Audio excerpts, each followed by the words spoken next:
Como le decíamos al principio del programa, una mujer de 56 años ha fallecido en el hospital, un hospital de Valladolid, tras recibir varias puñaladas en la zona del tórax por parte presuntamente de su marido en una urbanización de la capital vallisoletana, la urbanización Santa Ana. El hombre que ha sido detenido también está ingresado en otro hospital, ya que presentaba varios cortes al intentar autolesionarse. De violencia de género vamos a hablar ahora porque la pandemia dio un respiro a las estadísticas, pero fue un parón falso o silencioso. Se está comprobando que con la llegada de la desescalada, las cifras de asesinatos a mujeres a manos de sus parejas o exparejas comienzan a ser muy preocupantes. Mayo ha sido considerado el mes negro del último año y medio, pero también en junio el goteo de mujeres víctimas mortales sigue estremeciendo. Ya van con la de hoy 6, lo que llevamos solamente de mes. A esto se une el caso además de las niñas de Tenerife, de Ana y Olivia, ahogadas presuntamente por su padre para dañar de forma inhumana a la madre de las pequeñas. Es un paso más en este tipo de maltrato, la denominada violencia vicaria. Hoy tenemos a una de las mayores expertas en esta lacra, porque además trabaja día a día en este tipo de casos. Es Ángeles Carmona, presidenta del Observatorio de Violencia de Género del Consejo General del Poder Judicial. Nos escucha desde Sevilla. Buenas noches. Buenas noches.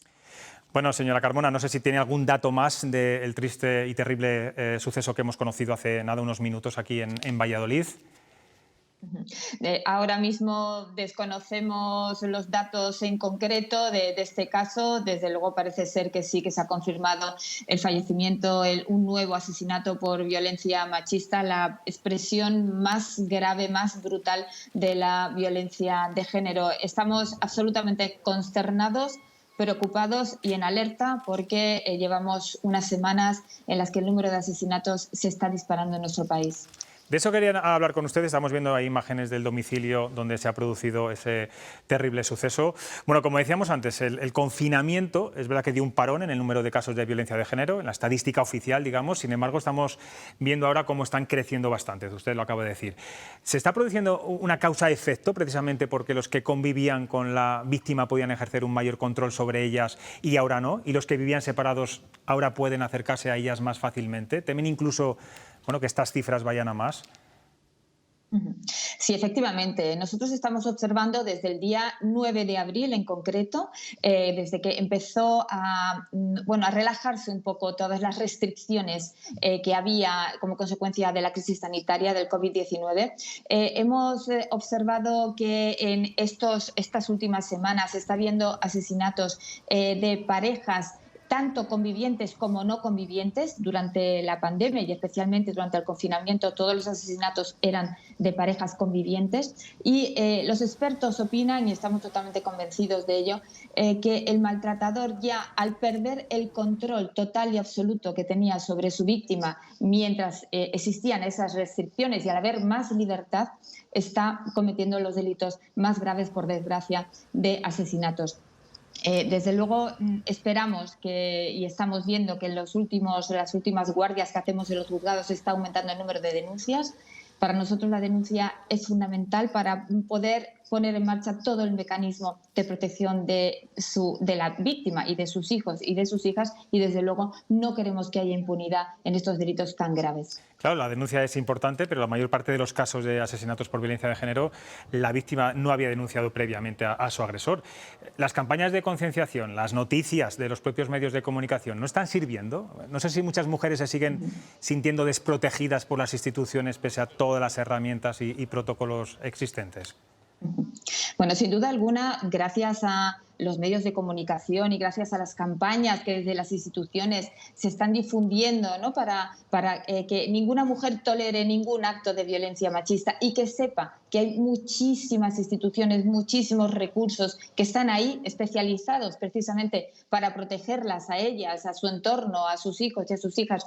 Sin embargo, todavía es un porcentaje muy pequeño en las mujeres que son asesinadas con denuncia previa. Es decir, nosotros nos tememos que las denuncias no son más que la punta del iceberg de lo que realmente existe. Hay muchísimos más casos de violencia que no se denuncian nunca. Y en eso, desde luego, tenéis toda la razón. Es fundamental que las instituciones lo hagamos muy bien para que las mujeres confíen en las instituciones, piensen que si denuncian, si ponen los hechos en conocimiento de las autoridades, van a ser protegidas ellas, sus hijos, su entorno, y van a poder conseguir una vida fuera de ese círculo de la violencia tan terrible. Desde luego, debemos tener en cuenta que a las mujeres les cuesta trabajo denunciar, a veces es hasta un acto heroico, por eso el entorno de la víctima es fundamental, el apoyo. Señora Carbona, estamos en una comunidad eminentemente rural. Yo no sé si el medio rural, los pueblos, a veces son una trampa para muchas de ellas. Sin duda, nosotros en el observatorio llevamos haciendo estudios, informes, estadísticas desde hace muchísimos años y hemos concluido que un factor de vulnerabilidad importante para las mujeres víctimas es la ruralidad. Quizá en los entornos más pequeños, más cerrados, es más difícil reconocerse víctima, es más difícil pedir ayuda, da más sensación de vulnerabilidad porque se tiene más vergüenza, se detectan menos los casos de violencia. Por eso siempre hemos dicho que hasta en el lugar más recóndito de nuestro territorio nacional tienen que ir todos los recursos, todas las campañas, toda la ayuda. Precisamente ahí es donde son asesinadas las mujeres, en las poblaciones inferiores a 100.000 habitantes. En ese sentido, desde luego, todos los recursos que haya, toda la información, toda la formación y sobre todo la implicación de los vecinos, de los allegados, de las familias es fundamental para que esa mujer pueda pedir ayuda y salir de esa terrorífica situación que supone la violencia machista. Y cuando hablamos de violencia psicológica, no física, que es más difícil muchas veces de detectar y de probar judicialmente, ¿sigue faltando especialización en este asunto desde un punto de vista sanitario y también judicial? Bueno, desde luego hemos avanzado muchísimo en España. Somos un país pionero y modélico en lo que se refiere a la protección de la víctima, la protección integral de la víctima. En ese sentido, la violencia psicológica es cierto que es más difícil de probar, es más difícil de detectar. En España, desde luego, tenemos todas las herramientas, todos los mecanismos. Existen las unidades de valoración forense, existen los psicólogos especializados en violencia machista y, desde luego, a diario en los juzgados detectamos esos casos que cada vez se denuncian más, pero es cierto que a las mujeres que están psicológicamente afectadas, esas secuelas psicológicas todavía les impiden más dar ese paso tan difícil como es la denuncia. Muchas veces necesitan ese apoyo psicológico antes de denunciar. Tenemos que seguir avanzando por ese camino, porque la violencia psicológica genera unas secuelas a veces muy difíciles de curar para esa mujer y para todas las personas que les rodean, y también para los niños y las niñas que están viviendo en ese escenario del miedo. Está claro. En España seguimos conmocionados por el asesinato de las niñas de Tenerife, presuntamente por su padre. Es la llamada violencia vicaria, cuando se busca dañar incluso al extremo de asesinar a los hijos para maltratar, en este caso, a las madres de las pequeñas. ¿Qué herramientas, qué instrumentos, si es que los hay, se pueden usar para evitar estos casos? ¿Hay perfiles psicológicos que puedan dar una pauta o una pista de que esa persona puede llegar a hacer algo tan tremendo como eso? Bueno, sin duda nosotros hemos avanzado muchísimo en lo que se refiere a la valoración del riesgo de la víctima y ahora también de los hijos e hijas de estas víctimas de violencia de género. A veces es muy difícil predecir casos tan terribles como el que desgraciadamente hemos tenido que sufrir en estas últimas semanas. Es la llamada violencia vicaria, que no es más que una forma de violencia machista, es una forma de maltratar a la mujer de la peor y la más horrible de las formas que se pueda imaginar, ¿no? Es para causar el mayor dolor que se puede causar a una madre, ¿no? Que es hacer daño a sus hijos e hijas.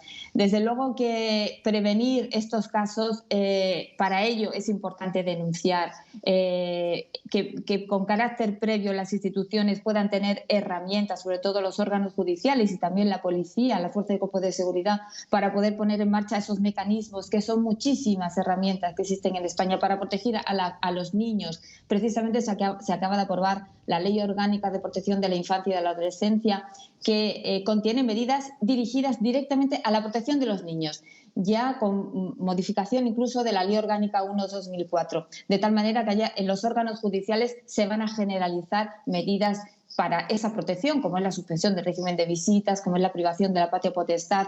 En ese sentido, tenemos que seguir avanzando porque los niños y niñas son las personas más indefensas de la violencia machista y, desde luego, las más vulnerables que existen en nuestra sociedad.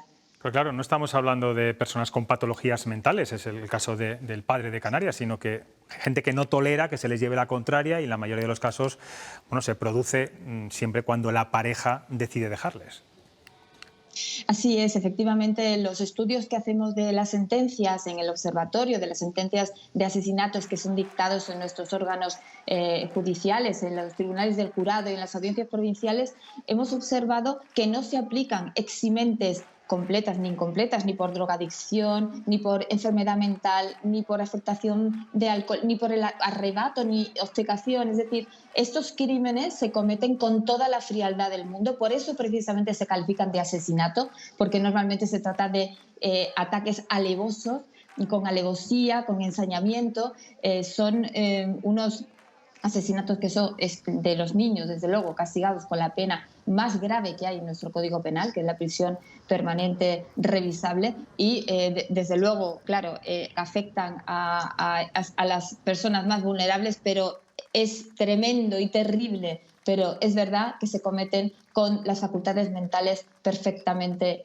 con pleno conocimiento de lo que se está haciendo. Por eso no existen esas eximentes y esas atenuantes en los casos en que acaba en sentencia el procedimiento.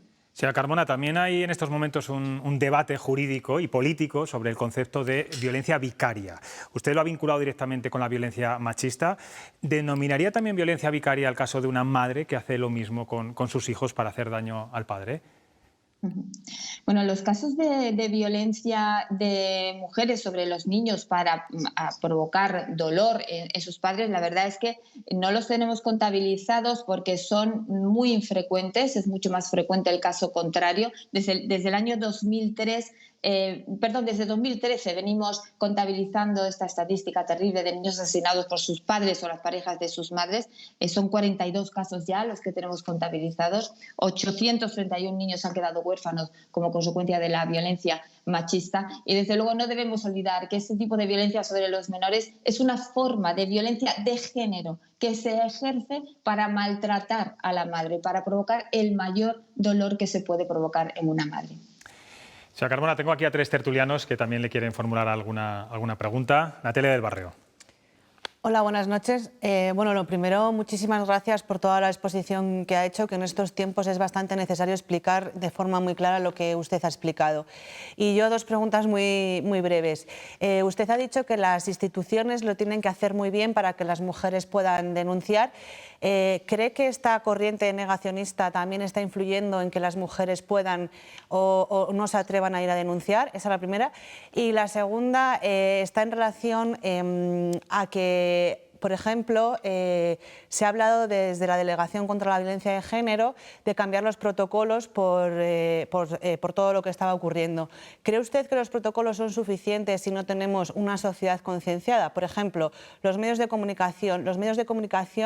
La Asociación de Periodistas Feministas de Castilla y León este mismo sábado decía que se necesitaba incorporar la perspectiva de género en los medios de comunicación. ¿Se necesita tener más conciencia e incluir la perspectiva de género en los ámbitos de la sociedad para que apoyar de alguna manera que también se apoye la lucha contra la violencia de género? Sin duda, Natalia, y te contesto a las 2 preguntas. En primer lugar, claro, todas las difusión de ideas negacionistas de la violencia de género, y nosotros no hacemos más que desmentirlas en el observatorio, pues sencillamente poniendo negro sobre blanco qué es lo que está pasando en España. Llevamos muchísimos años visibilizando con toda la transparencia del mundo cuántas denuncias se presentan, cuántas sentencias condenatorias existen en nuestro país, cuántas mujeres tienen orden de protección, es decir, todo lo que suponga negar la evidencia. Puede provocar en las mujeres la creencia de que no van a ser creídas, de que no van a ser protegidas en las instituciones, y por eso eso genera primero una confusión enorme en la sociedad, y en segundo lugar puede generar el que la mujer desista de poner los hechos en conocimiento de la autoridad. Respecto de la necesidad de la concienciación social, nosotros desde el observatorio siempre lo hemos dicho, tenemos que dar el paso definitivo contra la violencia de género, no solamente desde las instituciones, que por supuesto que sí, sino con el cambio social. Es decir, hasta que toda la sociedad no diga no a la violencia machista de la manera más contundente que existe, difícilmente las mujeres van a confiar y se van a sentir apoyadas. Por eso, todo lo que se está haciendo a través de los medios de comunicación, esa implicación, por ejemplo, de sobreimpresionar siempre el 016 cada vez que se habla de violencia de género, ha provocado que el 100% prácticamente de las mujeres conozcan este servicio tan importante que además ha subido muchísimo durante la época de confinamiento y ha servido a ayudar a las mujeres que estaban sufriendo. Claro que es necesario que los medios de comunicación estén especializados también en este tema. Incluso en el Pacto de Estado contra la Violencia de Género se incluyen medidas dirigidas a los medios de comunicación en concreto. Y es importante saber difundir bien las ideas. Estamos observando una gran preocupación en los últimos años en el mundo periodístico en este tema y desde luego tenemos que seguir avanzando para que los titulares no culpabilicen a la víctima, por ejemplo, no exculpen al maltratador. Es decir, a veces inconscientemente, se difunden mensajes que pueden confundir a la sociedad. Por eso, cuanto más especialización haya, mucho mejor. No lo está viendo porque está en Sevilla, pero durante toda la entrevista hemos rotulado, hemos tenido impreso, ahí lo ven en sus pantallas, el WhatsApp 600-000-016 y el teléfono 016 para atención a las víctimas de violencia de género y para formular esas denuncias. Pedro Santabrígida. Buenas noches, señora Carmona. Gracias por su exposición, ha sido muy clara. A mí me gustaría que buscáramos algo más. Es decir, llevamos desde el 2003 trabajando en este terrible drama. Algo estamos haciendo mal, porque 1000 y pico mujeres, creo que oficialmente contabilizadas. ¿Qué más puede hacer el Gobierno? ¿Qué más podemos hacer los medios? ¿Qué más puede hacer la sociedad? El sistema educativo. ¿Qué más podemos hacer? Pues ahí, Pedro, has dado la clave, que es lo que hay que hacer. Todo lo que hay que hacer está en el Pacto de Estado contra la Violencia de Género. Muchas de esas medidas se han implementado ya, pero tenemos mucho que hacer en un tema que acabas de tocar y es importantísimo, el tema de la educación. Es muy importante que nuestros jóvenes aprendan a respetar a las mujeres, que aprendan a tener relaciones afectivas sanas, que aprendan a resolver de manera pacífica los conflictos. Esto es fundamental y no basta que se den estos mensajes de manera un poco tangencial, sino que tiene que haber una asignatura en todos los currículums en ese sentido, ¿no? El poder aprender emocionalmente a relacionarse los chicos con las chicas es absolutamente imprescindible. Luego también es fundamental que las niñas aprendan a identificar los primeros signos del maltrato. Esto en educación tenemos mucho que hacer. En concienciación social también, por supuesto que sí, se está haciendo también muchísimo. Esto es algo que no ocurre de un día para otro. Es cuestión de ir sembrando y desde luego estamos viendo cada vez más la implicación y ese rechazo social a la violencia. Y sin duda, a través de la implicación de los medios de comunicación es cómo se cambian las conciencias. En ese sentido también estamos viendo, ¿no?, cómo la sociedad está cambiando y está incluso ampliando el concepto de violencia, ya no solamente a la violencia en pareja, sino a cualquier violencia que se ejerce sobre la mujer por el hecho de ser mujer.